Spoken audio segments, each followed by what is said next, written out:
parang wala nang rights yung parents doon sa kanilang mga anak. At kung babalikan po natin yung issue ng Dembaksya, hanggang ngayon po, sigurado, hindi nananahimik ang buhay ng pamilya ng mga sinasabing mga bata na nabiktima dito sa Dembaksya. Ay kung lalabas pa po ito na mandatory, pwedeng maulit-uli yung ganong insidente. And dito po sa Section 5, Mr. Chair, from line 131 to 34, sabi po dito, please allow me to read the paragraph. The DOH, in collaboration with the Department of Education and the Department of Interior and Local Government, shall undertake a school-based and community-based immunization program. Dito po, napakalinaw po, pag nagkaroon ng schedule ang schools, walang kalam-alam yung parents, pag uwi ng bata, naturokan na.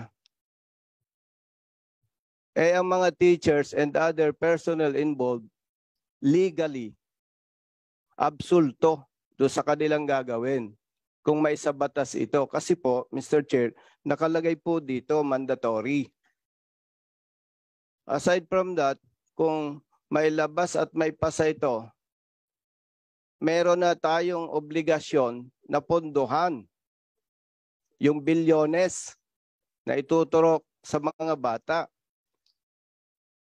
You know, nang nasa active service pa po ako and as advocate, anong sabi ng mga maliliit nating kababayan?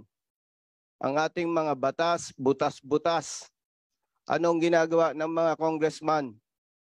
Dapat po, may correct na ito. Dahil once na mailabas ito, every member of the committee, lahat ng congressman, lahat ng involved dito, walang excuse once na makapasa po ito. Anong gagawin natin kung may problema na? Magsisisihan tayo o magtitinginan lamang po tayo? Ang pinag-uusapan po kasi dito, Mr. Chair, buhay My point, Mr. Chair, is huwag po nating alisan ang karapatan ang bawat parent para sa safety ng kanilang mga anak. And I don't think na may justification tayo or anybody para maka-skip doon sa word na mandatory. Mandatory, mandato, obligado. So, kawaawa po ang mga bata, kawaawa ang mga parents, and at the same time, once na maipasa po ito, whether we like it or not, kailangan pondohan ang kailangan ng DOH. And for me, as member of the committee, okay yan. Kung 100% sigurado tayo na mapoprotektahan ang mga bata. So yun lamang po ang pinapakiusap ko with respect to the authors of these bills, Mr. Chair, na maging maingat po tayo. Kasi po, we as elected public servants, tayong lahat ay temporary lamang dito. At kapag may problema na, napakasakit na instrumento tayo na doon sa huling hibla ng hininga natin, nagsisisi tayo. Buhay po ang pinag-uusapan dito